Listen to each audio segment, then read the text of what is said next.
The wind over the Mongolian plains carries more than dust. It carries memory. And somewhere in that whisper, you can almost hear her name, Alaqai Beki, the daughter of Genghis Khan. The one who refused to kneel, history remembers her father as the man who conquered half the known world. A name that thundered across continents, reshaping empires. But few remember that his bloodline did not end with warriors on horseback. It lived on through women of strategy, intellect, and unbreakable will. When Genghis Khan died in 1227, the empire he built trembled in silence. His sons gathered like storms around a dying sun, each one eager to hold the world their father had crushed into unity.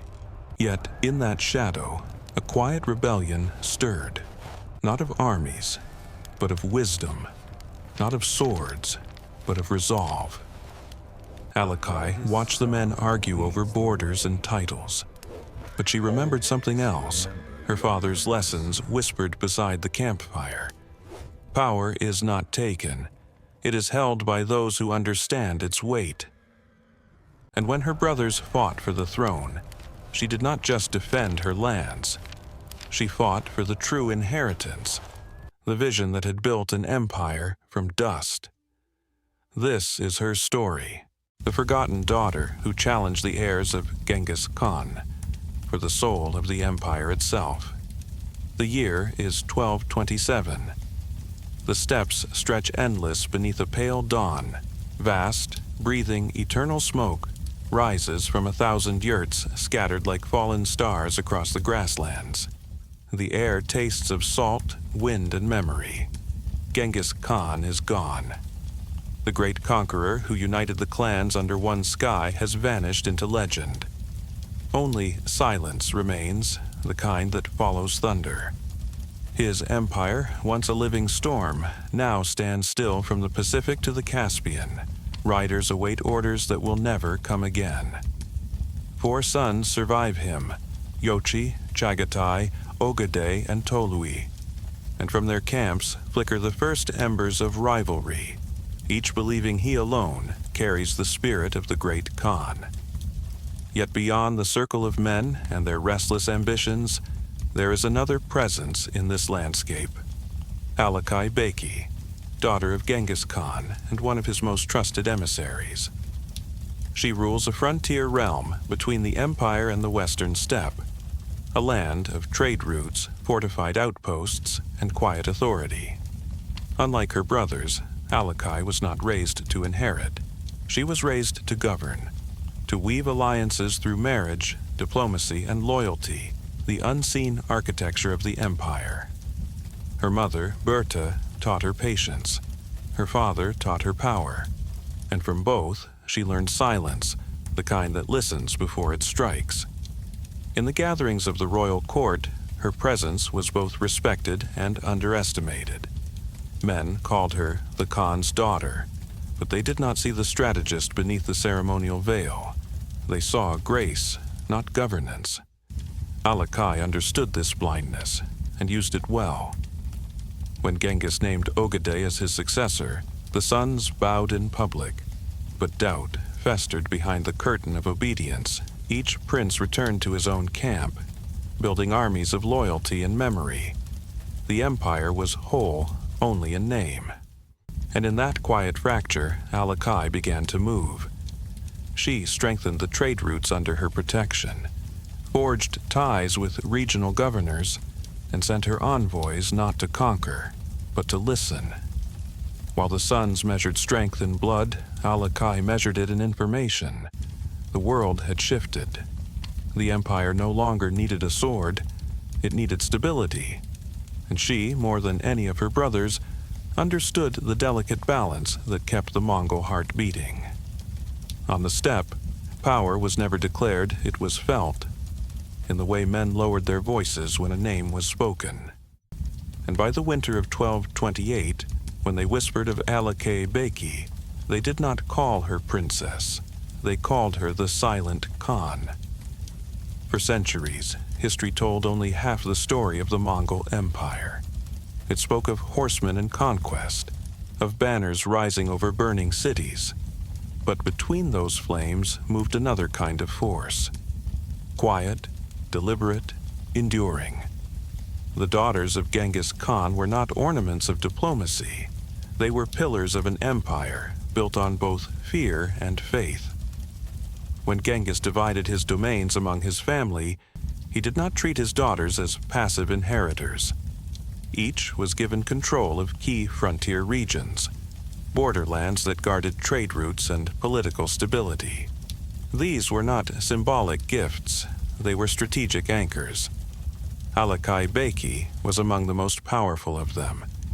Her assigned realm lay along the edges of the empire, a vital artery through which caravans from China, Persia, and the steppes carried silk, silver, and stories. To control this region was to control the pulse of commerce itself. And Alaqai did so not through brute force, but through trust. She married into the Ongud tribe, loyal allies who held the northern routes. But unlike most royal marriages of the age, hers was not an end to her autonomy. It was an expansion of it. Her husband became a partner in rule, not a master. Local chiefs and merchants soon learned that to cross Alaqai's lands was to pass under her protection, and her observation letters, written by later chroniclers, hint at her authority. How she collected taxes, appointed envoys, and settled disputes with a fairness rare among warlords. In the quiet rhythm of administration, she built something her brothers could not: continuity. While the empire's great generals rode westward in pursuit of glory, Alaqai sat within her felt-walled yurt, poring over reports carried by riders from distant markets. Each name, each rumor, each whisper mattered. Information was her army, and through it she saw the first signs of what her father had feared: division. Her brother Ogedei, now Great Khan, struggled under the weight of his father's title. Chagatai and Tolui each believed they were better suited to lead, and far to the west, the ghost of Jochi, Genghis's eldest son, still stirred disputes over legitimacy.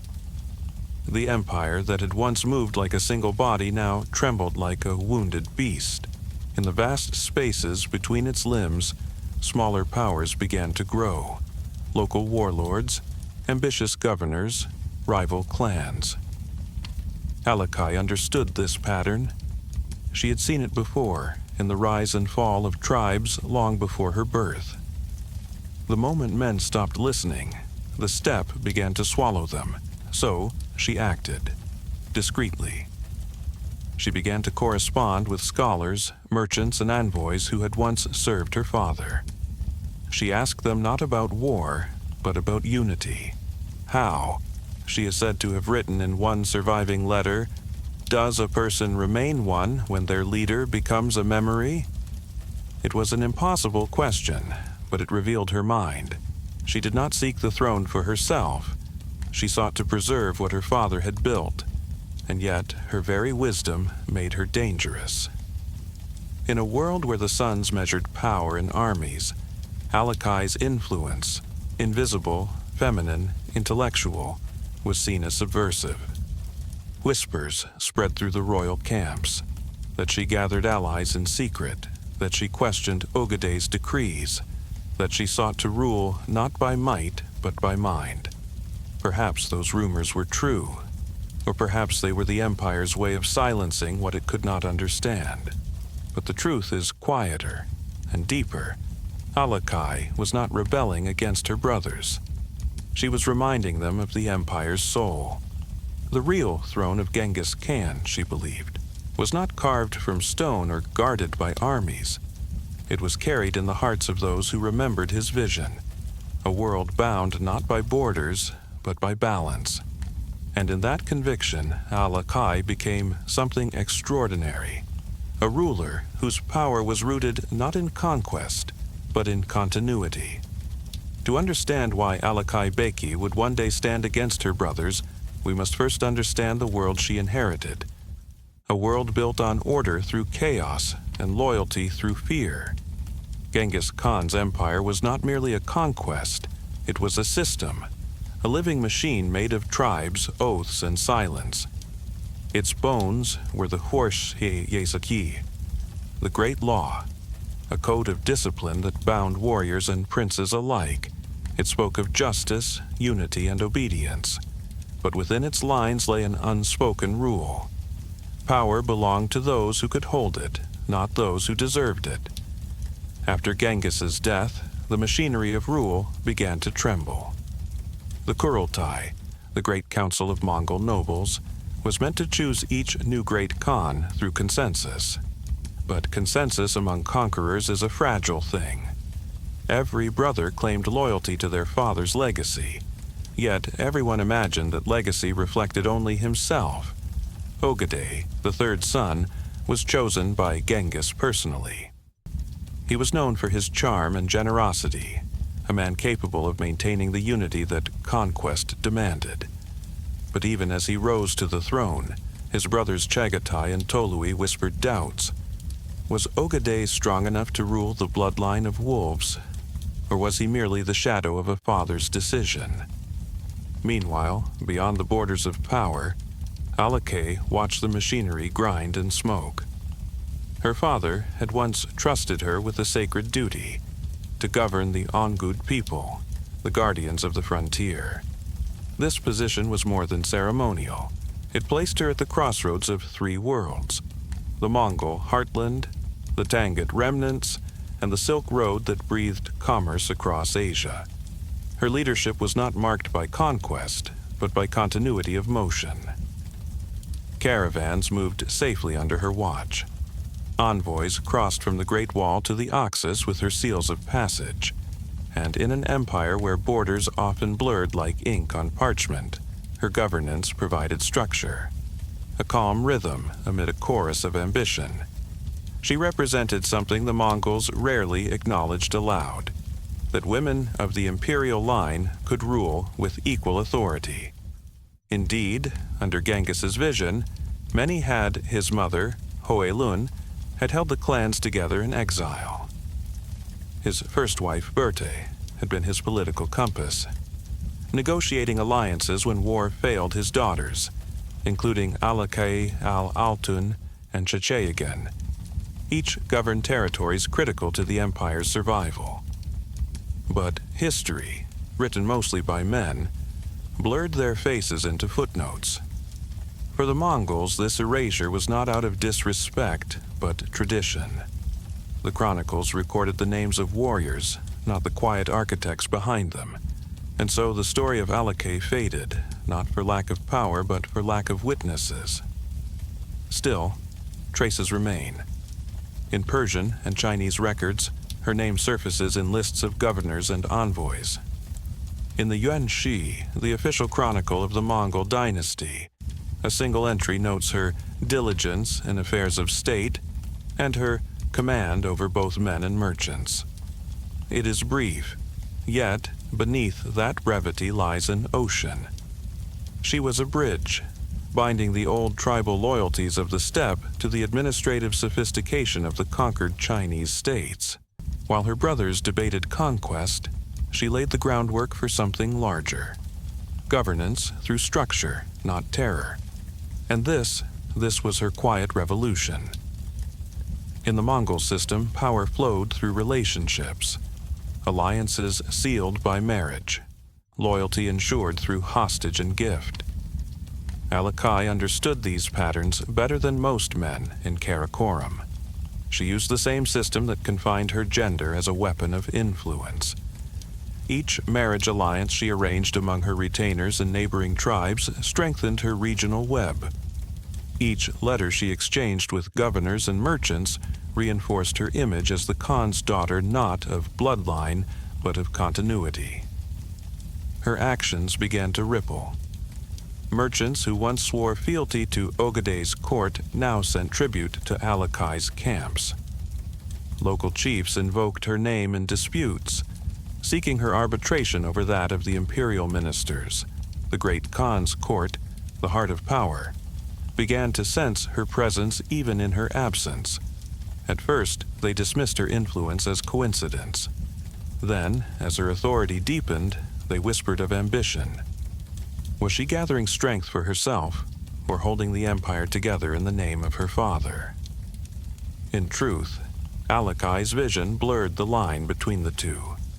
She believed in the unity of the empire, but she also believed that unity should not depend on men who tore each other apart. To her, leadership was not about inheritance, it was about capacity. And capacity, she had learned from Genghis himself, could dwell in any soul, man or woman, so long as the will was strong enough to bear it.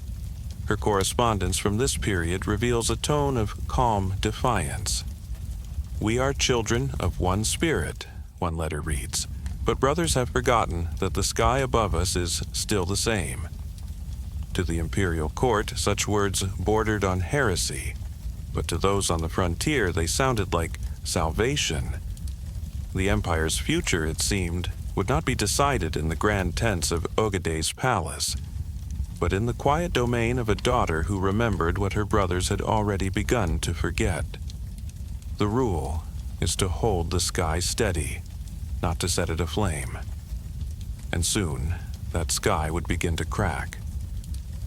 Winter came early to the steppes in the year 1232. The wind howled across the plains, carving ice into the bones of the empire. In Karakoram, the great capital, tension hung heavier than snow. At the heart of it stood Alaqai Khan, burdened by an empire too vast for any man to rule. Around him circled his brothers, each with their own ambitions, Chagatai, stern and proud, guarding the old traditions. Tolui, fierce and loyal, yet quietly questioning. And beyond them all, the ghost of Yochi, whose sons in the west now eyed their cousins with suspicion. The empire Genghis had built as one storm now fractured into four winds. But far from the councils of men in the windswept fortresses of the frontier, Alaqai Beki held her own court. Here, she was no daughter or sister, she was ruler. Her people, the Ongud and their allies, saw in her not the blood of a conqueror, but the calm of command. That winter, messages began to arrive, frantic, urgent. Merchants spoke of new taxes levied by Ogeday's ministers, of corruption spreading through the administrative veins. Local tribes complained that envoys now demanded tribute twice, once for the great Khan and once for themselves. The empire's arteries were clogging with greed. Alaqai had warned of this in her letters. "An empire," she wrote, "can survive famine and war, but not the hunger of its own heart." Her warnings were ignored. Worse, they were mocked. In Karakoram, ministers whispered that the Khan's sister had grown bold. Some said she no longer sent taxes promptly, that she kept the spoils of trade for her own treasury. Alaqai's efficiency was twisted into accusation. The court summoned her to appear before the great Khan. But she did not go. Instead, she sent her most trusted emissary, a scholar named Yisugei, who carried a simple message. "If I leave the frontier, the borders will bleed.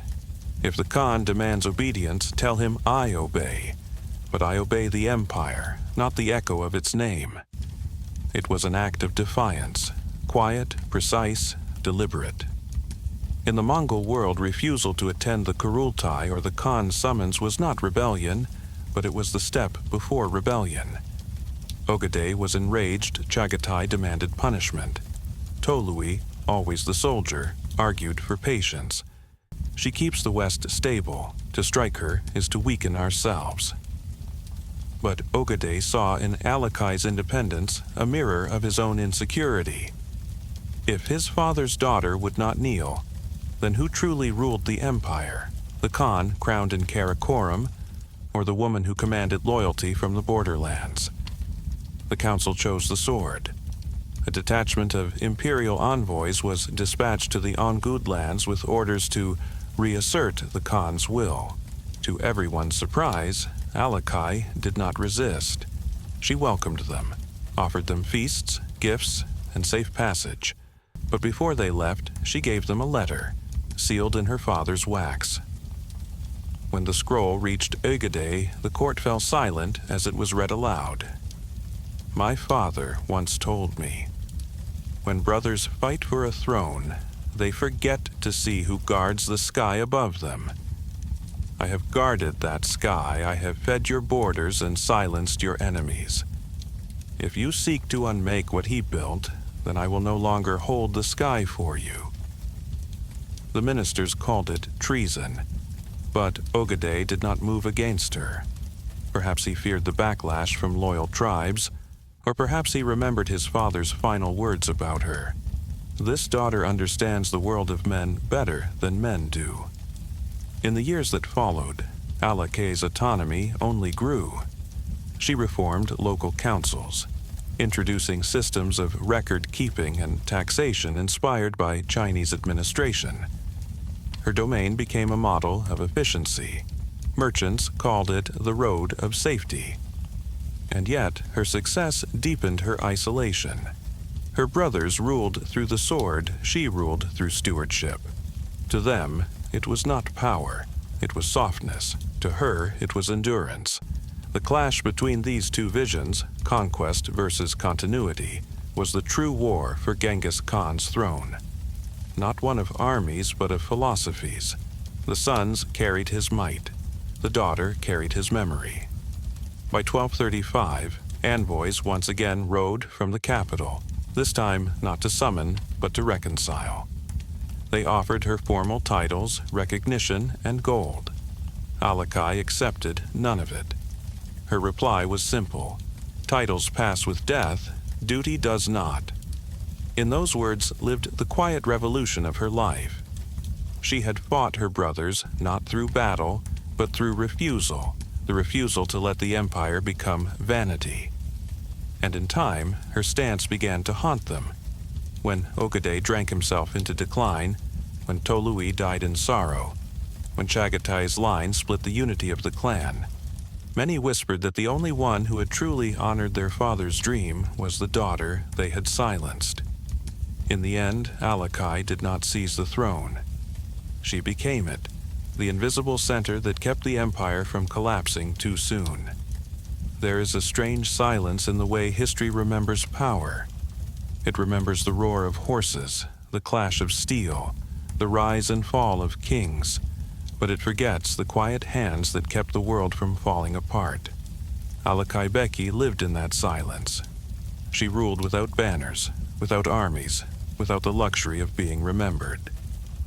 And yet, her touch can be traced like faint embroidery in the fabric of an empire that endured longer than any of its conquerors. Her brothers built through force. She built through stability. They expanded the map. She preserved its meaning. In her world, power was not measured in victory, but in how long peace could hold between storms. Centuries later, scholars would unearth fragments of her life, letters, names, accounts, each a small spark from a woman erased by her own success. She did not die a martyr, nor did she rise as a legend. She simply endured. And in that endurance, she revealed something profound about the empire and about human nature itself. We are drawn to the visible, to the story of conquerors who burned their names into stone. But Alaqai's story asks a quieter question. What if real strength lies not in the ability to destroy, but in the patience to preserve? Her defiance was not the kind that topples thrones. It was the kind that questions their purpose. When she refused to attend the Khan's summons, she was not rebelling against authority. She was reminding it of responsibility that the throne was not a reward, but a burden carried for the sake of others. Through that lens, her struggle becomes almost timeless. Every age has its Alaqais, those who work in silence, who hold together what louder voices break apart. They are the unseen architects of order, the quiet ones who carry the world on their shoulders while others take the credit for keeping it upright. Even Genghis Khan, the man who ruled through fear, understood the paradox of power. He once said, "A leader cannot be happy until his people are." It was a line his sons forgot, but one his daughter never did. In her, the Mongol vision reached its highest wisdom. That empire was not a monument, but a living covenant between ruler and ruled. And perhaps that is why she vanished from the chronicles. Because the story of endurance is never as thrilling as the story of conquest. Because history, written by those who win, rarely celebrates those who simply held the world steady. Yet, when we look closely at the empire that stretched from Korea to Hungary, we find traces of her influence everywhere. In the efficient routes of trade, in the surviving alliances between steppe and city, in the rare decades of peace that followed chaos. Those were her victories, quiet, invisible, real. And when we whisper her name today, we do not summon the image of a warrior. We summon something rarer, the memory of balance. Alaqai Beki reminds us that even in a world built by men of conquest, the true inheritance of power often passes through the hands of those who never sought it. The steppe breathes again. Wind moves across the grass like the slow turning of time. Centuries have passed, yet the land still whispers the names of those who once commanded its silence. Among them, faint but steady, drifts the echo of Alaqai Beki. No statues mark her reign, no monuments rise where she ruled. Her story lives only in the spaces between chronicles, in the brief mentions and half-remembered records of a woman who kept an empire breathing while others sought to rule it. When she died, the world did not tremble. There were no battles fought, no songs of mourning. But her people, the Ongud, the traders, the families who thrived under her peace, spoke her name softly at night, as one speaks of the sun that rises without being noticed until it is gone. In the great histories of the Mongols, her brother's deeds blaze across the pages. Cities burned, armies razed, borders redrawn. But beyond that fire lies a quieter truth. Their empires faded, fractured, forgotten. Hers endured, not in land or title, but in the stillness she left behind. Alaqai Beki's rule was a reminder that strength does not always roar. Sometimes it whispers, it waits. It weaves order from the chaos that others create. And in that, she became the truest heir of her father's vision. Not by wielding his sword, but by guarding his legacy from the decay of pride. While her brothers battled for supremacy, she carried forward the one thing they forgot to protect, the idea of unity itself. Now, when the night falls over the plains of Mongolia, and the stars stretch endlessly from horizon to horizon, it is said that the wind hums softly over the old caravan routes she once secured. The traders, the shepherds, the descendants who still cross those paths. They walk under a sky she once held steady. She does not need a throne to be remembered. Her empire is the quiet endurance of peace. Her monument, the unbroken rhythm of the land she loved in the end. Alaqai Beki fought not for power but for meaning. And meaning, like the wind, never dies. If the echoes of this story linger in your mind tonight, listen closely. The wind across the steppe still carries her name. Soft, enduring, unclaimed. Alaqai Beki, the daughter who refused to vanish. The woman who understood that empires are not sustained by conquest, but by the quiet courage to hold them together when the fire fades. Her brothers built monuments to their victories. She built continuity from their ruins. History did not record her triumphs, but perhaps that is why they last. Every age hides its Alaqai, voices steady amid the noise, hands unseen but indispensable. They are the ones who remind us that power without patience becomes decay, and that legacy without compassion is only dust. So tonight, as you drift towards silence, imagine the steppe. Endless, moonlit, breathing somewhere. A single yurt glows against the horizon. Inside, a woman sits beside a small fire, her gaze steady, her presence calm. She is not waiting for recognition. She is watching the world continue, exactly as she left it. If her story still stirs something gentle within you, return again for another forgotten whisper from history.